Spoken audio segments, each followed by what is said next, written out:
হযরত মুসা আলাইহিস সালাতু ওয়াস সালাম এমন একজন পয়গম্বর ছিলেন, তিনি আল্লাহ রাব্বুল আলামিনের সাথে কথা বলার জন্য তুর পাহাড়ে যাইতেন। তুর পাহাড়ে, ভাইরা খুব মনোযোগ দিয়ে শুনবেন। আমরা তো প্রতি সপ্তাহে শুক্রবার আপনাদেরকে বয়ান করে শোনাইতে পারি না, একদিনই হয়তো একটু সময় আমরা নষ্ট করি। মুসা ইসলাম ওই তুর পাহাড়ে যাওয়ার পরে আল্লাহ রাব্বুল আলামিনের সাথে কথা বলতেন।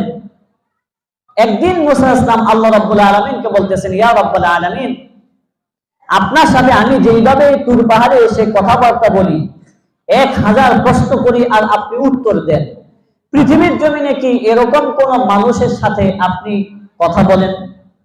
মুসা ইসলামকে আল্লাহ রাব্বুল আলামিন বলেন, মুসা, তুমি যখন আমার সাথে কথা বলো, ওই তুর পাহাড়ের জমিনে দাঁড়ায় যখন তুমি আমার সাথে কথা বলো, তোমার উপরে হলো আসমান, প্রথম আসমান, দ্বিতীয় আসমান, তৃতীয় আসমান, চতুর্থ, পঞ্চম, ষষ্ঠ, সপ্তম আসমান, এরপরে 70,000 নূরের পর্দা আছে। বলেন সুবহানাল্লাহ, যারা বলেন সুবহানাল্লাহ।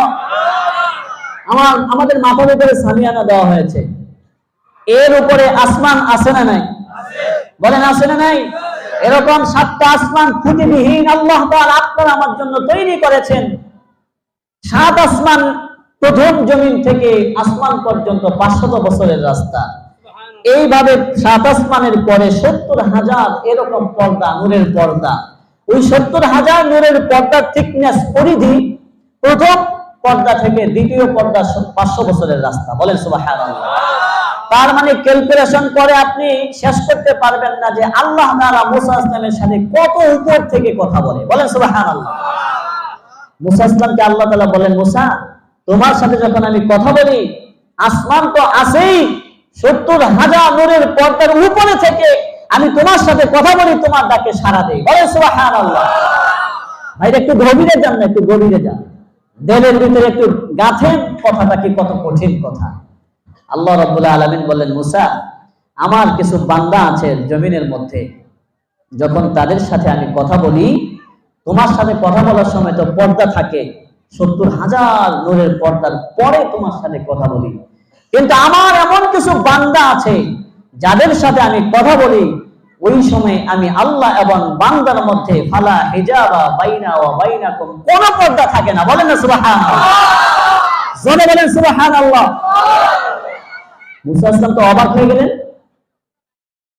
বলে কি কেমন এমন বান্দা আছে আপনার যে যখন তাদের সাথে কথা বলেন পর্দা থাকে না, আর আমি এমন একজন পয়গম্বর, আমার সাথে কথা বলার সময় 70,000 নূরের পর্দা। আল্লাহ রাব্বুল আলামিন বলেন, মুসা, পৃথিবীর জমিনে আমি 1,24,000 পয়গম্বর পাঠিয়েছি। কেউ মতান্তর বলে 2,24,000 পয়গম্বর আমি আল্লাহ রাব্বুল আলামিন পাঠিয়েছি। সমস্ত পয়গম্বরদের উম্মতরা যখন আল্লাহর ইবাদত করেছে, তাদের থেকে যাচাই করে বাছাই করে আল্লাহ রাব্বুল আলামিন নিজেই বলেছেন, পৃথিবীর জমিনে সর্বশেষ নবী হলো আমার বন্ধু মুহাম্মদ সাল্লাল্লাহু আলাইহি ওয়াসাল্লাম। তার কিছু উম্মত আমি আল্লাহ তাআলা তাদেরকে, আমার বান্দাদেরকে অতি মায়া করে, মহব্বত করে, সুন্দর অবয়ব কাঠামো দিয়ে আমি আল্লাহ তাআলা তাদেরকে বানাইছি। কারো চেহারা কালো দিয়েছি, কারো চেহারা একেবারে ফর্সা দিয়েছি, কারো লাল ফর্সা দিয়েছি, কাউকে খাটো করেছি, কাউকে লম্বা করেছি, কাউকে মাঝারি করেছি। আমি আল্লাহ তাআলা প্রত্যেকটা বান্দার চেহারাটাকে এমন এমন সুন্দর অবয়ব কাঠামো দিয়ে বানিয়েছি। আমার উম্মতের বান্দারা এই জন্য তাদেরকে বানাইছি, মায়ের পেটে রাইখা তাদেরকে নাপাক খাওয়াই নাই। দুনিয়ার জমিনে আসার পরে যখন তার উপরে নামাজ ফরজ হয়ে যাবে, ওই ব্যক্তি যখন নামাজের মধ্যে দাঁড়িয়ে যাবে, যায় নামাজের মধ্যে দাঁড়িয়ে যাবে, আর ওই যায় নামাজের মধ্যে দাঁড়ানোর সাথে সাথে যখন ওই ব্যক্তি তিলাওয়াত শুরু করবে, আলহামদুলিল্লাহি রাব্বিল আলামিন আর-রাহমানির রহিম মালিকি ইয়াউমিদ্দিন, এইভাবে যখন তিলাওয়াত করবে, আমি আল্লাহ রাব্বুল আলামিন ঘোষণা করে দিয়েছি, ওই সেই ব্যক্তি কোরআন তেলাওয়াত করে না, বরং সে আমার সাথে কথা বলে। বলেন সুবহানাল্লাহ। এর মুসা শুনে নাও, যখন ওই ব্যক্তি নামাজের মধ্যে দাঁড়িয়ে যায়, নামাজের মধ্যে দাঁড়িয়ে যায়, কোরআন তেলাওয়াত শুরু করে, আমি আল্লাহ রাব্বুল আলামিন বলি, ফালা হিজাবা বাইনা ওয়া বাইনাকুম। ও আমার বন্ধুরা, বাবাজিরা, আবু দাউদ শরীফের মধ্যে আসছে, যখন কোন একজন ব্যক্তি নামাজের মধ্যে দাঁড়িয়ে যায়, কাবাতে শরীফাতে আল্লাহু আকবার বলে যখন দাঁড়িয়ে যায়, আমার আল্লাহ রাব্বুল আলামিনের রহমতের দৃষ্টিটা তার দিকে দিয়ে দেয়। যতক্ষণ নামাজ পড়ে ততক্ষণ পর্যন্ত আল্লাহ তাআলা তার দিকে তাকায় থাকে। বলেন সুবহানাল্লাহ। ভাইরা, নামাজের মতো নামাজি হইতে হবে কিনা? বলেন নামাজের মতো নামাজি হইতে হবে তো? না খালি মসজিদে গেলেন আর আসলেন, দৌড়ে যায় আর কোনো খবর থাকে না। জুতার চিন্তা, গাড়ির চিন্তা, দোকানের চিন্তা, ব্যবসার চিন্তা, যত চিন্তা ভাবনা আছে সব নামাজে গেলে ক্যালকুলেশন শুরু হয়ে যায়। কি ঠিক কিনা? যারা বলেন ঠিক কিনা? বলে হুজুর নামাজে দাঁড়াই ঠিক আছে, কিন্তু দুনিয়ার কোনো চিন্তা দূর হয় না, তখন আরো বেশি বাড়ে। এরকম লোক আছে কি নাই? হযরত লুকমান আলাইহিস সালাম, আমরা তাকে নবী বলি না, আলাইহিস সালাম কেউ বলেছেন কেউ বলে নাই, কিন্তু লুকমান তিনি হাকিম ছিলেন, তিনি একজন ডাক্তার ছিলেন। ওই লুকমান হাকিম 4000 নবীর খেদমত করেছেন। 4000 নবীর খেদমত করে লুকমান হাকিম বলতেছেন, আমি 4000 নবীর খেদমত করে 8টা জিনিস শিখেছি। 8টা জিনিস।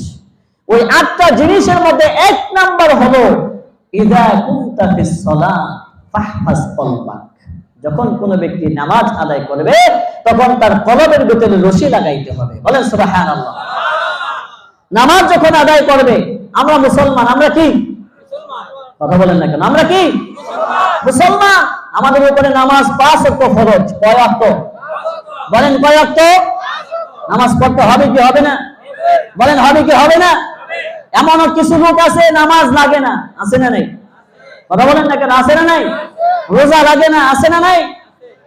তাদের ভিতরে আছে খালি গুল গাগর, মহিলা নাচানাচি, ইয়াবা, আব্বা, বিবি, বিড়ি, সিগারেট, যা কিছু আছে, মদ, গাঁজা থেকে শুরু করে, লাল কাপড় থেকে শুরু করে, ঢোল বাজনা থেকে শুরু করে সব তাদের কাছে আছে, তাদের নামাজ লাগে না। এরকম লোক আছে কি নাই? যারা বলেন আছে কি নাই? এদেরকে আমরা অ্যাভয়েড করি, এদেরকে আমরা মহব্বত করি না, ভালোবাসি না। কেন না? আকিমিস সালাত। আল্লাহ বলেন বিদেশি জায়গায় নামাজ ফরজ, নামাজ আদায় করো, কিন্তু তারা নামাজ থেকে বঞ্চিত। সম্মানিত হাজিরিন, এই জন্য বলি যে আপনারা এখানে বসছেন, ইবাদত করবেন আল্লাহ তাআলা, আমল করবেন আল্লাহর জন্য। আমল কার জন্য? বলেন আমল কার জন্য? আপনি যদি আমল করনে ওয়ালা হয়ে থাকেন, আপনি যে দোয়া করবেন আমার আল্লাহ তাআলা সে দোয়াই কবুল করবেন।